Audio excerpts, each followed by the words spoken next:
Hi guys, thanks for stopping by. Manto here with KTV Air Health.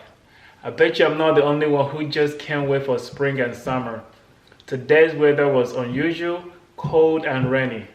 But anyway, I do recognize that dehydrating may not be for everyone. However, if you're that person who is probably concerned about your health, you just want to change things around, this might be for you. Or you're just concerned about the food labeling, the whole processed food, just not knowing what's in your food, and especially some of the dry food that you enjoy eating. This is something you may want to think about. Or maybe you have been eating out a lot and you just want to scale back and prepare a lot of your food at home.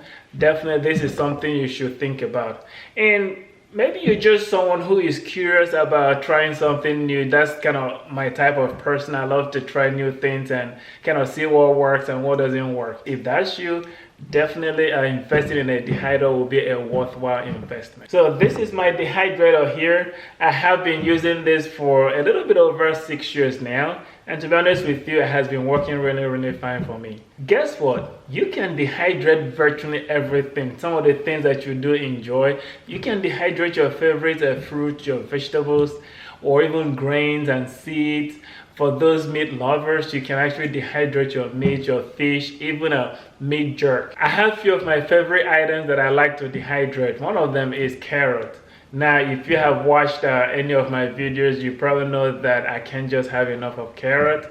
So because we juice a lot, whenever we juice, instead of getting rid of the carrot pulps, I'll just put them in the freezer. So once I have the right quantity, I'll pretty much bring them out of the freezer, then put them through my dehydrator. So once it dehydrates, I can turn it into carrot flour. This is my dehydrator. I think I mentioned earlier that I've been using this for over 6 years now, and it still works pretty fine.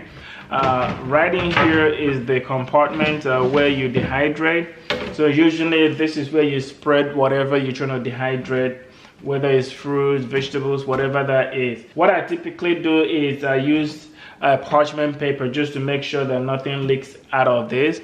And then once I spread it around, I put it back into this dehydrator, and then cover it. I'm gonna zoom in closer to show you various settings. All right, so this is a closer look of various settings you can actually select. I mentioned earlier there are a bunch of things you can dehydrate. For example, you can dehydrate herbs, living foods, vegetables, fruits, and of course it tells you the temperature. Oh, by the way, I wrote an article about dehydrating, so if you want to hop over to my blog, you should have all the information there. One of the benefits of dehydrating at a certain temperature is that the food can actually retain the enzymes and all the vitamins, as opposed to cooking it or even baking it. For example, your fruits or your vegetables, if you bake it at a certain temperature, basically you kill all the nutrients and the vitamins there. However, when you dehydrate, you do preserve them all. You can see, for example, if you want to do jerky, you can see the various settings here for you. 145 Fahrenheit up to 155 Fahrenheit. And then on this side, you can see various settings as well, the temperature, however you want to set it. So if you are, let's say you are dehydrating vegetables, you want to set this around 125 right there. Can see? And then now, depending on how long you want this to dehydrate, you can set it, the setting, you can set it here.